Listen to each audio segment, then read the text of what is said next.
Hi, this is Ms. Hadi. We've been talking about World War I. We're up to the part where there's been a chain reaction that's made this local conflict a much larger conflict, and soldiers are marching off to war, believing that God is on their side, then even using slogans like God and Tsar, we're fighting for God and Tsar in Russia, or Gott mit uns, God is with us, fighting for God, king, and country. And eventually, when the Americans join the war, they believe they're fighting to make the world safe again for democracy. I mention this because it reflects some of the noble language that was surrounding this idea, this concept of going to war. And they're going to find that war is not as noble as they thought. There's going to be a lot of mutual butchery that takes place. And we'll talk about some of the two of the fronts and also sort of the home front later on. So you have this war of attrition, meaning it's a lose-lose battle. Both sides are suffering huge amounts of casualties and destruction.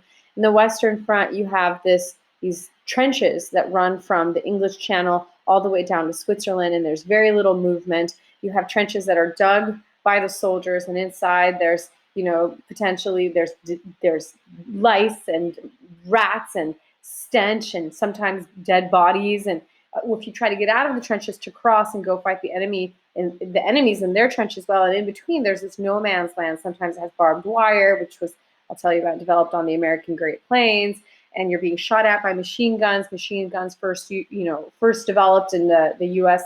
Civil War, and then applied as a way to keep subjects under control in the colonies, now being turned against the Europeans themselves. So you have basically a suicide mission trying to cross these no man's land, which is going to make the Western Front have a lot less movement.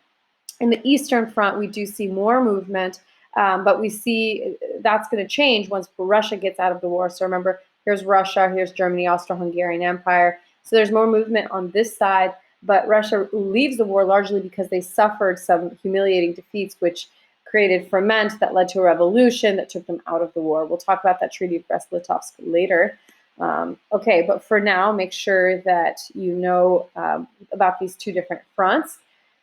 There are new military technologies that are being used that tend to favor needing more defense, like barbed wire, the Gatling gun, the machine gun, poison gas. Poison gas was first used by the German troops in 1915, although both sides used poison gas.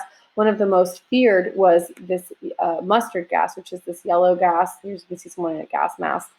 And these gases, you wouldn't necessarily feel the effects right away, but then it would rot you from the inside out.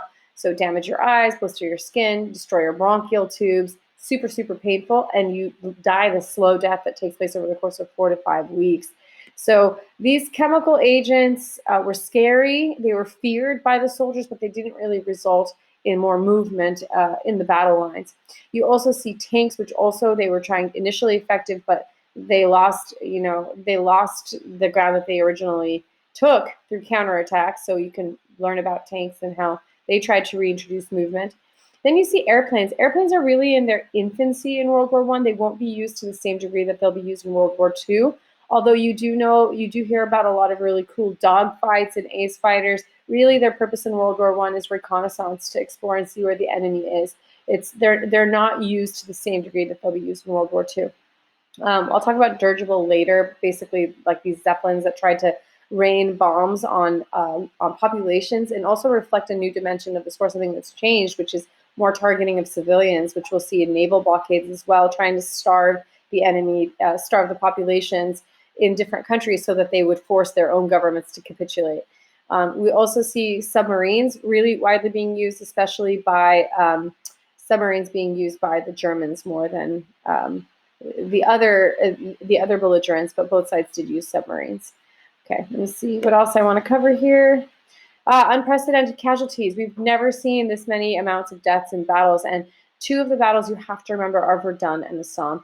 In the Battle of Verdun, the Germans tried to attack the French. The French battle cry was "they shall not pass," and they did not. But if you'll notice, the French lost more more soldiers in the war than the Germans did. Some of the bodies were blown to bits and were unrecognizable. To relieve pressure on the French, the British created another battle called the Somme, where there were also hundreds of thousands of casualties, and neither side gained a significant advantage. And as I mentioned, we see this new dimension of the war where military leaders on both sides are trying to target civilian populations to put pressure on their governments of those populations, including starving people using naval blockades.